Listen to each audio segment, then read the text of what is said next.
लेकिन जैसे जैसे लोग जुड़ रहे हैं समस्या हो रही है लोगों को, कुछ लोगों को दिक्कत हो रही है, परेशानी हो रही है, उनकी पेशानी पर बल आ गया है। छतरपुर में देखिए ये हिंदू एकता पदयात्रा चल रही है, तस्वीर हमने आपको दिखाई जो बता रही है कि कैसे लोग बड़ी संख्या में इसका हिस्सा बने हुए हैं। 29 नवंबर तक ये यात्रा चलेगी, 9 दिन की यात्रा है, 21 तारीख से इसकी शुरुआत हुई है, तस्वीर हमने आपको दिखाई भी।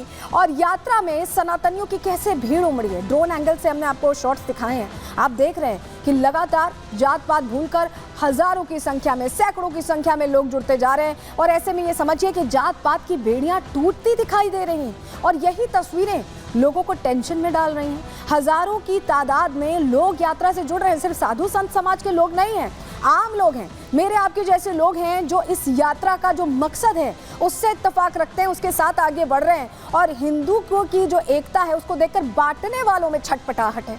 छतरपुर में हिंदू एकता पदयात्रा चल रही है, उसको लेकर छटपटाहट ऐसी, कहीं ना कहीं बेचैनी ऐसी कि बयानों के जरिए वो बेचैनी दिखाई दे रही है। 29 नवंबर तक ये पदयात्रा चलने वाली है, हम आपको जैसा बता रहे हैं। और देखिए जब हम कह रहे हैं कि जात पात से ऊपर उठकर यही समस्या का विकल्प है, कम से कम ऐसा लग रहा है, और इसी पर जोर भी यहाँ पर बाबा बागेश्वर का रहा है। तो आपको बताते हैं कि कैसे कुछ जो फतवेबाज मौलाना हैं जो लगातार फतवे पर फतवा जारी करते हैं, उन्होंने इस यात्रा को देखकर नई बात कर दी है। क्या नई बात की है, चलिए अब आपके सामने हम वो जानकारी रख देते हैं, आपको बताते हैं। बरेली के जो वो मौलाना साहब हैं जो बार बार फतवे जारी करते हैं, उन्हें इस यात्रा से भी दिक्कत है। बाबा की यात्रा से कई मौलाना परेशान हैं, उनमें से ये साहब भी हैं। और आप समझिए कि हिंदुओं को बांटने वालों को यहाँ पर तकलीफ यही है कि हिंदू कैसे एक हो गए, हिंदू कैसे एकजुट हो गए हैं, और समस्या इसी से खड़ी हो रही है। हिंदुओं के बांटने वालों के पेट में दर्द शुरू हो गया है। मौलाना यहाँ पर जो एकता यहाँ पर दिख रही है हिंदुओं की, उससे मौलाना नफरती चश्मे से देख रहे हैं और उसी तरह की बात उसको लेकर कर रहे हैं। मौलाना शहाबुद्दीन रिजवी की विवादित टिप्पणी यहाँ सामने आई है। वो कह रहे हैं कि मुझे आशंका है कि कहीं दंगा फसाद ना हो जाए। ये कह रहे हैं जो एकता यात्रा निकली है, शांतिपूर्ण तरीके से यात्रा निकल रही है, यहाँ पर जयकारे हनुमान जी के हो रहे हैं, उनको देखकर ये कह रहे हैं मौलाना साहब कि कहीं दंगा ना हो जाए। और बाबा हमेशा मुसलमानों के खिलाफ बोलते हैं, ये भी कह रहे हैं मौलाना साहब, और कह रहे हैं कि देश को हिंदू राष्ट्र बनाने का ऐलान करते रहे हैं बाबा बागेश्वर। और ये यात्रा इसीलिए मौलाना रिजवी की आंखों में खटक रही है, उन्हें तकलीफ दे रही है। किस तरह की बातें इस यात्रा को लेकर, हिंदुओं की एकता को लेकर कह रहे हैं मौलाना, जरा सुनवाते हैं।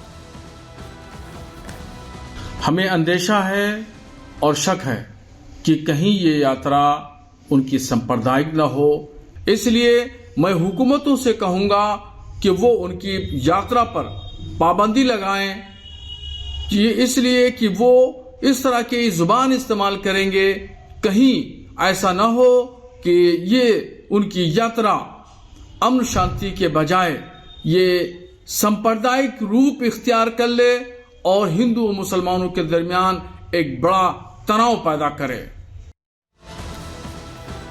वही आपको बताएं कि बाबा बागेश्वर ने, धीरेन्द्र कृष्ण शास्त्री ने मौलाना साहब को जवाब दे दिया है, खरी बता दी है।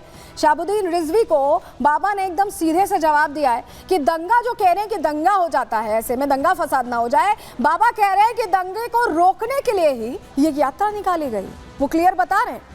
उन्होंने कहा कि मौलाना साहब से कहिए कि ये एकता की यात्रा है, यानी जोड़ने की यात्रा है, यहाँ दंगे फसाद की कोई बात नहीं है, ये दंगों से ऊपर उठने वाली यात्रा है। सीधा जवाब दिया और कहा है कि ये ध्वज वाली यात्रा है, तलवारों वाली यात्रा नहीं है। निशाना साध दिया है रिजवी साहब पर और कहा है कि हम हिंदू संस्कृति को बचाने निकले, जो मकसद है वो भी यहाँ पर जाहिर किया है बाबा ने। कहा है कि जब तक हिंदू एक नहीं हो जाते ये यात्रा जारी रहने वाली है। धीरेन्द्र कृष्ण शास्त्री सीधे कह रहे हैं कि दंगा रोकने के लिए ही ये यात्रा बुलाई गई है, मकसद यही है। और जो तलवारों की बात करते हैं वो कम से कम एकता यात्रा को देखकर इस तरह की बयानबाजी ना करें। और क्या कुछ कहा है बाबा बागेश्वर ने, सुनवाते हैं आपको एक्सक्लूसिव बातचीत। दंगा को रोकने के लिए ही यात्रा है। इस देश में दंगा वो फैलाते हैं जो इस देश को बांटने की बात करते, सरतन से जुदा करने की बात करते। उन मौलाना साहब से कहिए इस देश में ये यात्रा सामाजिक समरसता की यात्रा है, एकता के लिए यात्रा है, दंगा से ऊपर उठने के लिए विचारों की यात्रा है, तलवारों की यात्रा नहीं।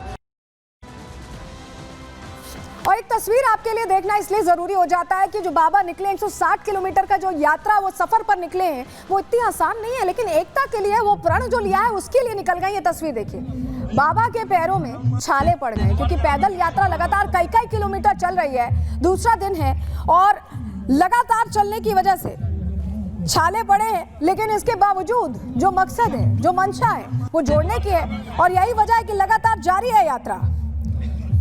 तो बाबा का जो ये प्रण है उसका सीधा असर भी हम देख रहे हैं, लोग जुड़ते जा रहे हैं और बाबा खुद बिना थके बिना रुके आगे बढ़ते जा रहे हैं। बाबा का जो संदेश है कि हिंदू एक होंगे, उसके लिए यहाँ प्रयासरत दिख रहे हैं बाबा, इसके लिए यहाँ पर कोशिश करते दिखाई दे रहे हैं। देखिए पाँव में छाले पड़ गए हैं, लेकिन बाबा रुकने वाले नहीं है, वो सीधे बता रहे हैं। उनका साफ ये कहना, वो खुलकर कई बार कह चुके हैं कि जब तक जोड़ेंगे नहीं तब तक छोड़ेंगे नहीं, और इसी बात पर वो आगे बढ़ते दिखाई दे रहे हैं। हिंदू एक होगा, बाबा का ये जो नेक मिशन है उसके लिए वो लगातार यहाँ लोगों को जोड़ने का प्रयास पहले बयानों के जरिए करते थे और अब पदयात्रा के जरिए कर रहे हैं। बालाजी के दास नहीं होने देंगे फसाद, ये भी उन्होंने कहा कि दंगा वाला ये माहौल नहीं है बल्कि ये जोड़ने वाला माहौल है, ये सीधे तौर पर बाबा कहते दिखाई दे रहे हैं। लेकिन मौलाना साहब को आखिर इतनी समस्या क्या हो गई जब हिंदू बड़ी संख्या में जुड़ने लगे, एक होने लगे, सनातनी जब सड़कों पर उतरे तो समस्या क्यों खड़ी हो गई? चलिए इसका भी जवाब दे देते हैं, क्योंकि कई सवाल ऐसे में खड़े हो रहे हैं कि समस्या क्या है। क्या बाबा की यात्रा से जो शंखनाद हुआ है ये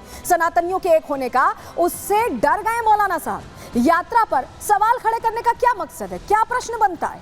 ध्वज लिए हिंदुओं से आखिर मौलाना क्यों डर रहे हैं? जात पात क्यों बरकरार रखना चाहते हैं मौलाना, ये भी प्रश्न है, क्योंकि जात पात से ऊपर उठकर सनातनी पहुंच रहे हैं। क्या सियासी पार्टियों के अब मौलाना साहब एजेंट बन गए? क्योंकि चुनावों में तो कई फतवे जारी होते रहे, अलग अलग पार्टियों के लिए जारी होते रहे, कहा जाता रहा कि वोट करिए और बीजेपी को जो वोट करे उस जो मुस्लिम बीजेपी को वोट करे उसे बॉयकॉट करिए। तो ऐसा लग रहा है कि टेंशन इस बात की भी है। और क्या सनातन बोर्ड की जो मांग है उसको लग रहा है, मौलाना साहब को लग रहा है कि ये जो यात्रा निकली है वो सनातन बोर्ड की मांग को और मुखर करेगी और जोर देगी और पुश करेगी, और इससे भी टेंशन है।